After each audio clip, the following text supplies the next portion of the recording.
शुक्लाम्बरधरं विष्णुं शशिवर्णं चतुर्भुजं प्रसन्नवदनं ध्यायेत् सर्वविघ्नोपशान्तये। व्यासं वसिष्ठनप्तारं शक्तेः पौत्रमकल्मषं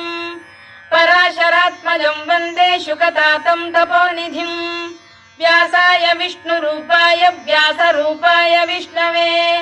नमो वै ब्रह्मनिधये वासिष्ठाय नमो नमः। अविकाराय शुद्धाय नित्याय परमात्मने सदैकरूपरूपाय विष्णवे सर्वजिष्णवे यस्य स्मरणमात्रेण जन्म संसारबन्धनात् विमुच्यते। नमस्तस्मै विष्णवे प्रभविष्णवे। ॐ नमो विष्णवे प्रभविष्णवे। श्रीवैशम्पायन उवाच श्रुत्वा धर्मानशेषेण पावनानि च सर्वशः युधिष्ठिरः शान्तनवं पुनरेवाभ्यभाषत। युधिष्ठिर उवाच किमेकं दैवतं लोके किं वाप्येकं परायणम् स्तुवन्तः कङ्कमर्चन्तः प्राप्नुयुर्मानवा शुभम्। को धर्मः सर्वधर्माणां भवतः परमो मतः किं जपन्मुच्यते जन्तुर्जन्म संसारबन्धनात्। श्रीभीष्म उवाच जगत्प्रभुं देवदेवमनन्तं पुरुषोत्तमं स्तुवन्नाम सहस्रेण पुरुषः सततोत्थितः तमेव चार्चयन् नित्यं भक्त्या पुरुषमव्ययम् ध्यायन् स्तुवन् नमस्यं च यजमानस्तमेव च अनादिनिधनं विष्णुं सर्वलोकमहेश्वरम् लोकाध्यक्षं स्तुवन् नित्यं सर्वदुःखातिगो भवेत्। ब्रह्मण्यं सर्वधर्मज्ञं लोकानां कीर्तिवर्धनम् लोकनाथं महद्भूतं सर्वभूतभवोद्भवम् एष मे सर्वधर्माणां धर्मोऽधिकतमो मतः यद्भक्त्या पुण्डरीकाक्षं स्तवैरच्चेन्नरः सदा परमं यो महत्तेजः परमं यो महत्तपः परमं यो महद्ब्रह्म परमं यः परायणम् पवित्राणां पवित्रं यो मङ्गलानां च मङ्गलम् दैवतं देवतानां च भूतानां यो व्ययः यतः सर्वाणि भूतानि भवन्त्यादियुगागमे यस्मिंश्च प्रलयं यान्ति पुनरेव युगक्षये तस्य लोकप्रधानस्य जगन्नाथस्य भूपते विष्णोर्नाम सहस्रं मे शृणु पापभयापहम् यानि नामानि गौणानि विख्यातानि महात्मनः ऋषिभिः परिगीतानि तानि वक्ष्यामि भूतये। ऋषिर्नाम्नां सहस्रस्य वेदव्यासो महामुनिः छन्दोऽनुष्टुप् तथा देवो भगवान् देवकीसुतः अमृतांशुद्भवो बीजं शक्तिर्देवकीनन्दनः त्रिसामाहृदयं तस्य शान्त्यर्थे विनियुज्यते विष्णुं जिष्णुं महाविष्णुं प्रभविष्णुं महेश्वरम् अनेकरूपदैत्यान्तं नमामि पुरुषोत्तमम्। अस्य श्रीविष्णोर्दिव्यसहस्रनामस्तोत्रमहामन्त्रस्य श्रीवेदव्यासो भगवान् ऋषिः अनुष्टुप्छन्दः श्रीमहाविष्णुः परमात्मा श्रीमन्नारायणो देवता अमृतांशुद्भवो भानुरिति बीजम् देवकीनन्दन सृष्टेति शक्तिः उद्भवः क्षोभणो देव इति परमो मन्त्रः शङ्खबृन्नन्दकी चक्रीति कीलकम् शार्ङ्गधन्वा गदाधर इत्यस्त्रम् रथाङ्गपाणिरक्षोभ्य इति नेत्रम् त्रिसामासामरः सामेति कवचम् आनन्दं परब्रह्मेति योनिः ऋतुः सुदर्शनकाल इति दिग्बन्धः श्रीविश्वरूप इति ध्यानम् श्रीमहाविष्णुप्रीत्यर्थे सहस्रनाम जपे विनियोगः। ध्यानम् क्षीरोदन्वत्प्रदेशे शुचिमणिविलसत्सैकते मौक्तिकानाम् मालाक्लुप्तासनस्थस्फटिकमणिनिभैर्मौक्तिकैर्मण्डिताङ्गः शुभ्रैरभ्रैरदभ्रैरुपरि विरचितैर्मुक्तपीयूषवर्षैः आनन्दीन पुरीयादरिनलिन गदा शङ्खपाणिर्मुकुन्दः भूः पादौ यस्य नाभिर्वियदसुरनिलश्चन्द्रसूर्यौ च नेत्रे कर्णावाशा शिरोद्यौर्मुखमपि दहनो यस्य वास्तेयमब्धिः अन्तस्थं यस्य विश्वं सुरनरखगो भोगि गन्धर्वदैत्यैः चित्रं रम्यते तं त्रिभुवन वपुषं विष्णुमीशं नमामि। ॐ नमो भगवते वासुदेवाय। शान्ताकारं भुजगशयनं पद्मनाभं सुरेशं विश्वाधारं गगनसदृशं मेघवर्णं शुभाङ्गम्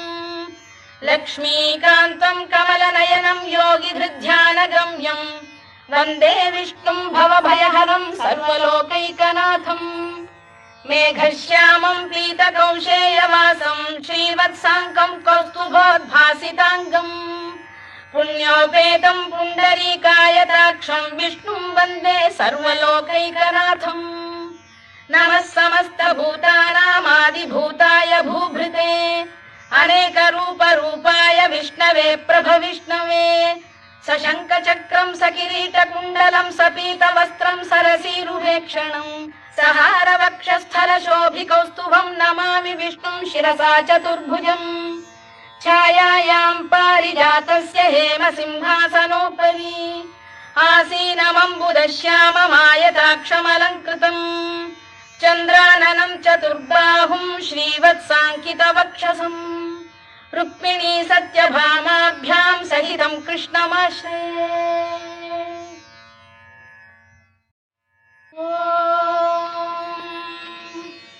विश्वं विष्णुर्वषत्कारो भूतभव्य भवत्प्रभुः भूतभृद्भावो भूतात्मा भूतभावनः भूतात्मा परमात्मा च मुक्तानां परमागतिः अव्ययः पुरुषः साक्षी क्षेत्रज्ञोऽक्षर एव च योगो योगविदां नेता प्रधानपुरुषेश्वरः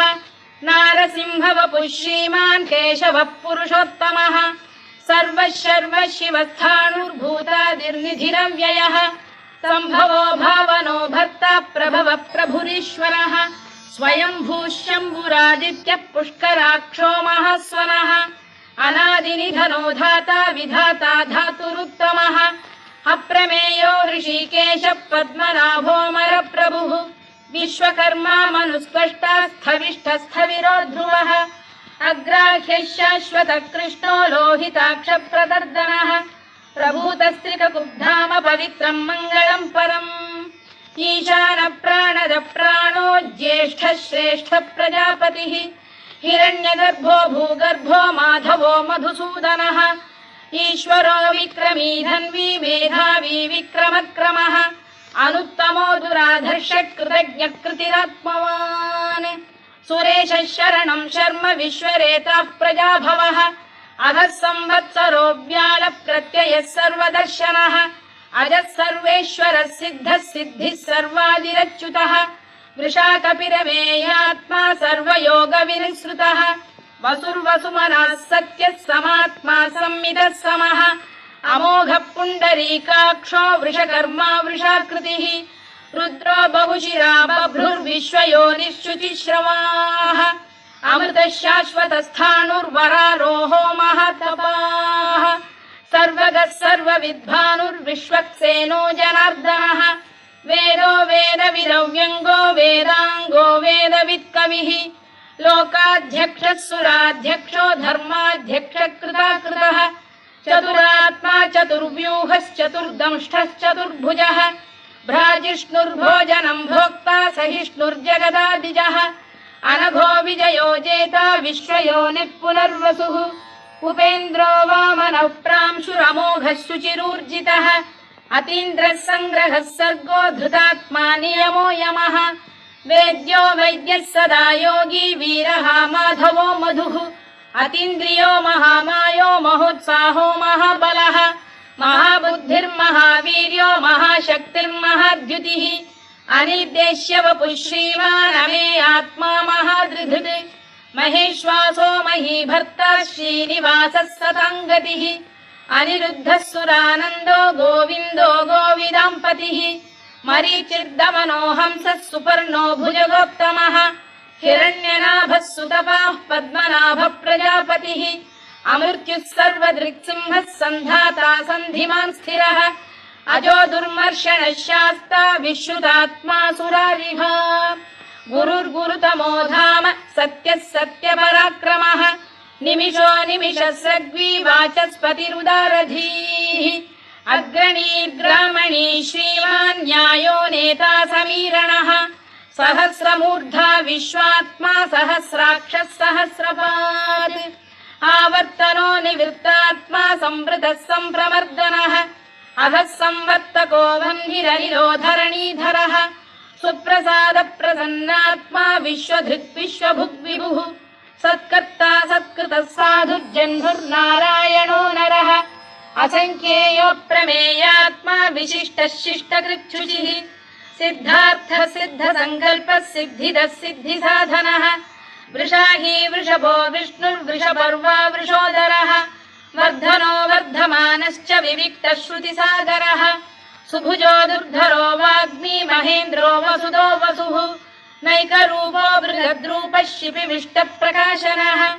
ओजस्तेजोऽब्जुदिधर प्रकाशात्मा प्रतापनः वृद्धस्पष्टाक्षरो मन्त्रश्चन्द्रांशुर्भास्करद्युतिः अमृतांशुद्धवो भानुः शशबिन्दुः सुरेश्वरः औषधम् जगतः सेतुः सत्यधर्मपराक्रमः भूतभव्यभवन्नाथः पवनः पावनो नरः कामः कामकृत्कान्तः कामः कामप्रदप्रभुः युगादिकृद्युगावर्तो नैकमायो महाशनः अदृश्यो व्यक्तरूपश्च सहस्रजिदनन्तजित् इष्टो विशिष्टः शिष्टेष्टः शिखण्डी नघुषो वृषः क्रोधः क्रोधकृत्कर्ता विश्वबाहुर्महीधरः अच्युत प्रतिथ प्राण प्राणदो वासवानुजः अपां निधिरधिष्ठानमप्रमत्त प्रतिष्ठितः स्कन्द स्कन्दधरो धुर्यो वरदो वायुवाहनः वासुदेवो बृहद्भानुरादिदेवः पुरन्दरः अशोकस्तारणस्तारः शूरः शौरिर्जनेश्वरः अनुकूलः शतावर्तः पद्मी पद्मनिभेक्षणः पद्मनाभोरविन्दाक्षः पद्मगर्भः शरीरभृत् महर्धिर्वृद्धो वृद्धात्मा महाक्षो गरुडध्वजः अतुलः शरभो भीमः समयज्ञो हविर्हरिः सर्वलक्षणलक्षण्यो लक्ष्मीवान् समितिञ्जयः विक्षरो रोहितो मार्गो हेतुर्दामोदरः सः महीधरो महाभागो वेगवानमिताशनः उद्भवः क्षोभणो देवः श्रीगर्भः परमेश्वरः करणम् कारणम् कर्ता विकर्ता गहनो गुहः व्यवसायो व्यवस्थानः संस्थानस्थानदो ध्रुवः परद्धिः परमस्पष्टः तुष्टः पुष्टः शुभेक्षणः रामो विरामो विरतो मार्गो नेयोनयोनयः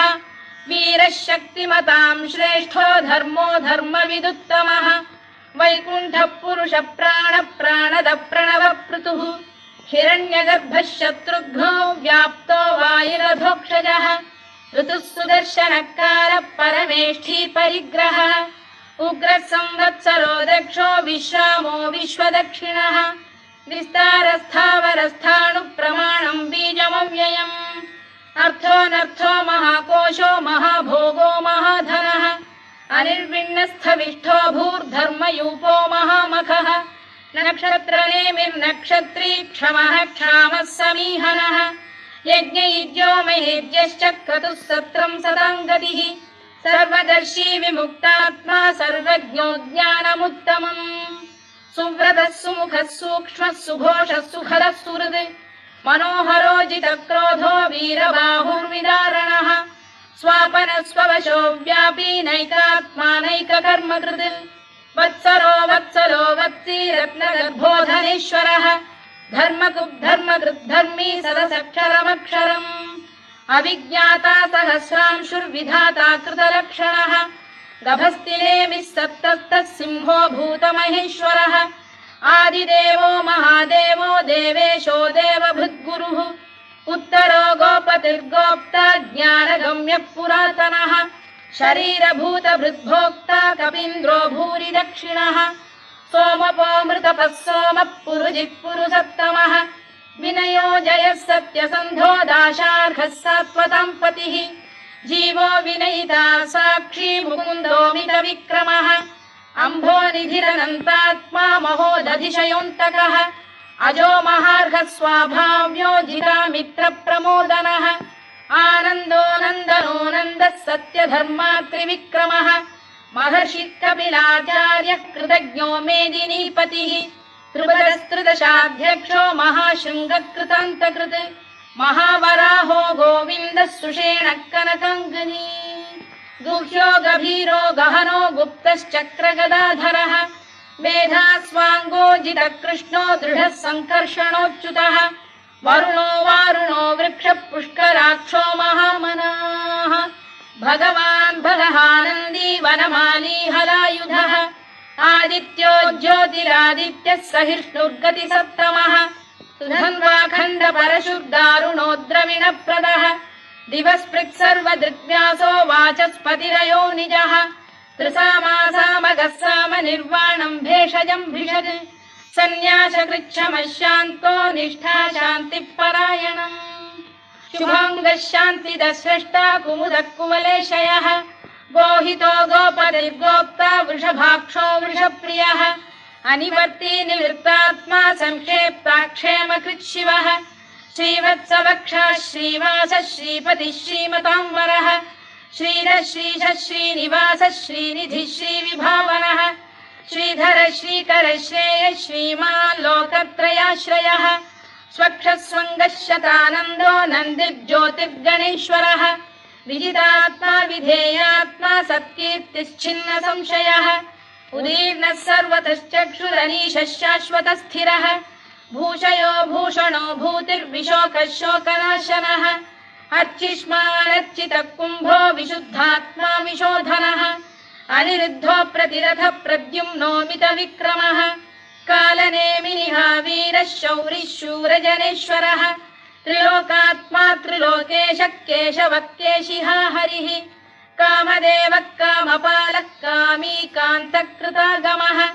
अनिर्देश्य वपुर्विष्णुर्वीरोऽनन्तो धनञ्जयः ब्रह्मण्यो ब्रह्मकृद्ब्रह्मा ब्रह्म ब्रह्मविवर्धनः ब्रह्मविब्राह्मणो ब्रह्मी ब्रह्मज्ञो ब्राह्मणप्रियः महाकमो महाकर्मा महातेजा महोरगः महाक्रतुर्महायज्वा महायज्ञो महाहविः स्तव्यस्तव प्रियस्तोत्रम् स्तुतिस्तोतारणप्रियः पूर्णः पूरयिता पुण्यः पुण्यकीर्तिरनामयः मनोजवस्तीर्थकरो वसुरेता वसुप्रदः वसुप्रदो वासुदेवो वसुर्वसुमनाहविः सद्गतिः सत्कृतिः सत्ता सद्भूतिः सत्परायणः शूरसेनो यदुश्रेष्ठः सन्निवासः सुयामुनः भूतावासो वासुदेवः सर्वासु निलयो नलः दर्पः दर्पदो दृप्तो दुर्धरोऽथा पराजितः विश्वमूर्तिर्महामूर्तिर्दीप्तमूर्तिरमूर्तिमान् अनेकमूर्तिरव्यक्तः शतमूर्तिः शताननः एकोनैकः स वक्र किं यत्तत्पदमनुत्तमम् लोकबन्धुर्लोकनाथो माधवो भक्तवत्सलः सुवर्णवर्णो हेमाङ्गो वराङ्गश्चन्दनाङ्गदी वीरः विषमः शून्यो घृता क्षीरचरश्चरः अमानी मानदो मान्यो लोकस्वामी त्रिलोकधृत् सुमेधा मेधजो धन्यः सत्यमेधाधराधरः तेजो वृषोद्युतिधरः सर्वशत्रभृताम्बरः प्रग्रहो निग्रहो व्यग्रो नैकशृङ्गो गदाग्रजः चतुर्मूर्तिश्चतुर्बाहुश्चतुर्व्यूहश्चतुर्गतिः चतुरात्मा चतुर्भावश्चतुर्वेदविदेकपात् समावर्तो निवृत्तात्मा दुर्जयो दुरधिक्रमः दुर्लभो दुर्गमो दुर्गो दुरावासो दुरारिः शुभाङ्गो लोकसारङ्गः सुतन्तुस्तन्तु वर्धनः इन्द्रकर्मा महाकर्मा कृतकर्मा कृतागमः उद्भवः सुन्दरः सुन्दो रत्ननाभः सुलोचनः अर्को वाजसनः शृङ्गी जयन्तः सर्वविजयी सुवर्णबिन्दुरक्षोभ्यः सर्ववागीश्वरेश्वरः महाह्रदो महागर्तो महाभूतो महानिधिः कुमुदः कुन्दरः कुन्दः पर्जन्यः पावनो निलः अमृताशोऽमृतवपुः सर्वज्ञः सर्वतोमुखः सुलभः सुव्रतः सिद्धः शत्रुजिच्छत्रुतापनः न्यग्रोधोदुम्बरोष्टश्चाणूर सप्तशूरान्ध्रैषूदनः सहस्रार्चिः सप्तजिह्वः सप्तैधाः सप्तवाहनः अमूर्तिरनघोचिन्त्यो भयकृद्भयनाशनः अणुबृहत्कृशस्थूलो गुणभृन्निर्गुणो महान् अधृतस्वधृतस्वास्य प्राग्वंशो वंशवर्धनः धारभृत्कथितो योगी योगीशः सर्वकामदः आश्रमश्रमणः क्षामः सुपर्णो वायुवाहनः धनुर्धरो धनुर्वेदो दण्डो दमयिता दमः अपराजितः सर्वसहो नियन्ता नियमो यमः सत्त्ववान् सात्विकः सत्यः सत्यधर्मपरायणः अभिप्रायप्रियार्होः प्रियकृत्प्रीतिवर्धनः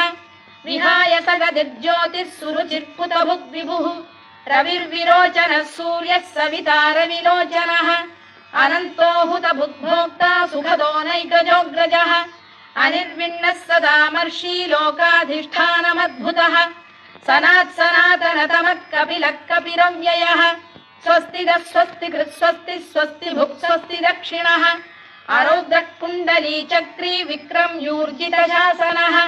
शब्दातिगः शब्दसः शिशिरः शर्वरीकरः अक्रूरपेशलो दक्षो दक्षिणः क्षमिणाम्बरः विद्वत्तमो वीतभयः पुण्यश्रवणकीर्तनः उत्तारणो दुष्कृतिः पुण्यो दुःस्वप्रनाशनः वीरः रक्षणः सन्तो जीवनपर्यवस्थितः अनन्तरूपोऽनन्तश्रीर्जितमन्युर्भयापहः चतुरश्रो गभीरात्मा विदिशो व्यादिशो दिशः अनादिर्भूर्भुवो लक्ष्मी सुवीरो रुचिराङ्गदः जननो जनजन्मादिर्भीमो भीमपराक्रमः आधारनिलयो धाता पुष्पहास प्रजागरः ऊर्ध्वरः सत्पथाचार प्राणरः प्रणवप्रणः प्रमाणम् प्राणनिलय प्राणभृत् प्राणजीवनः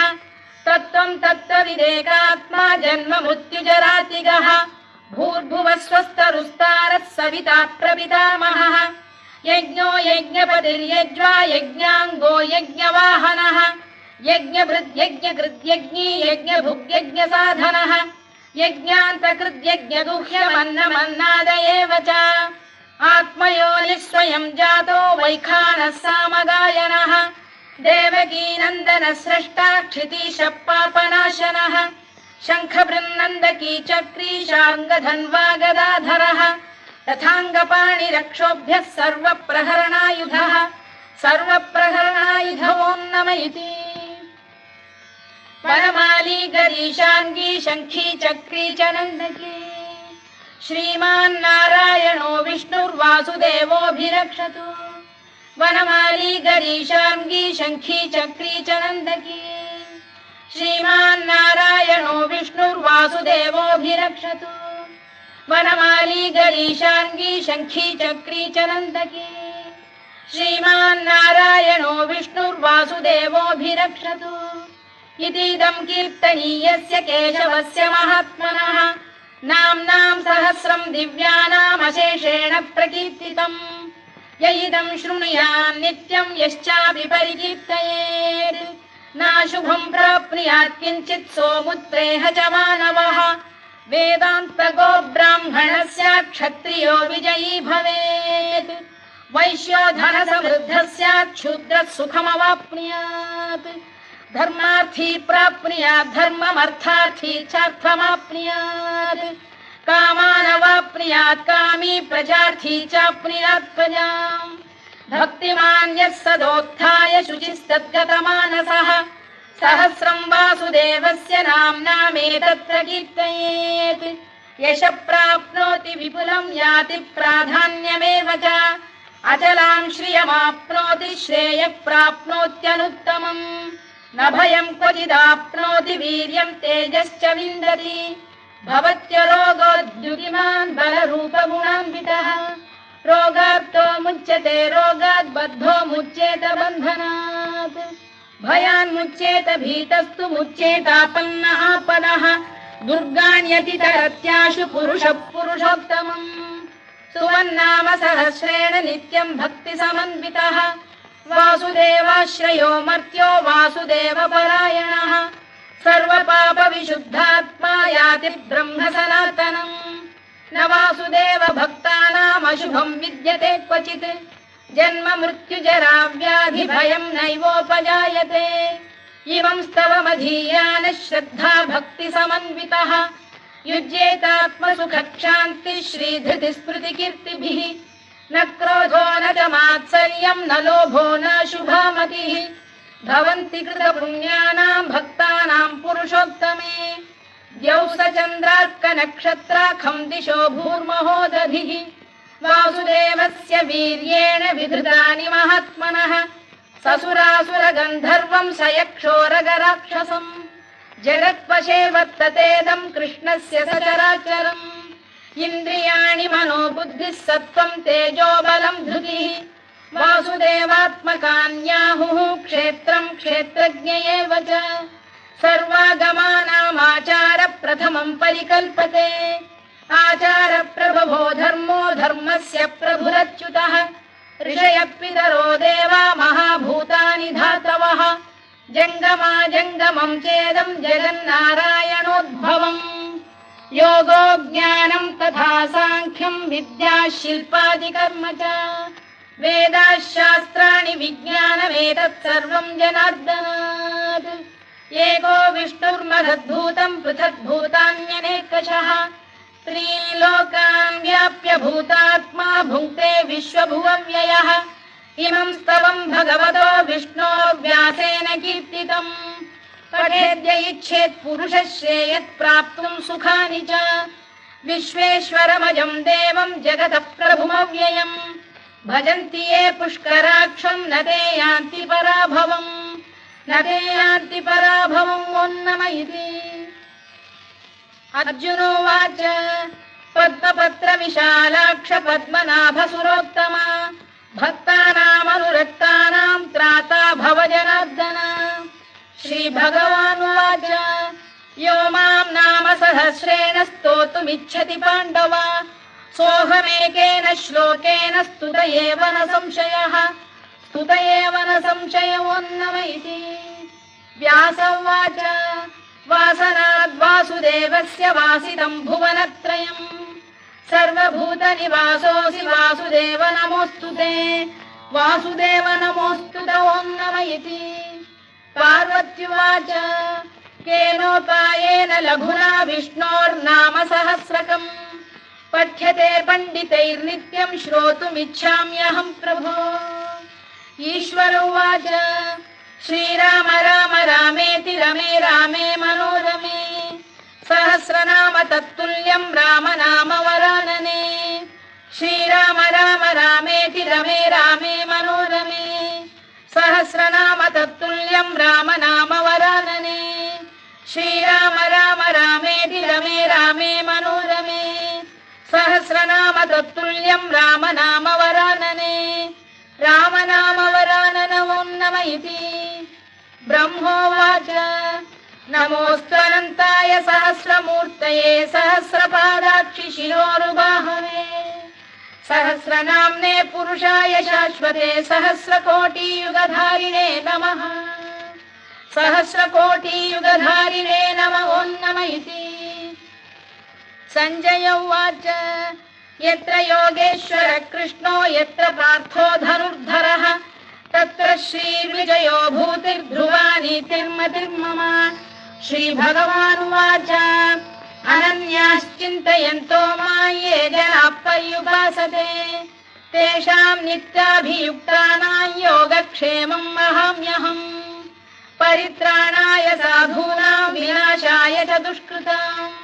धर्म संस्थापनार्थाय सम्भवामि युगे युगे आर्ता विषण्णाः शिथिलाश्च भीता घोरेषु च व्याधिषु वर्तमानाः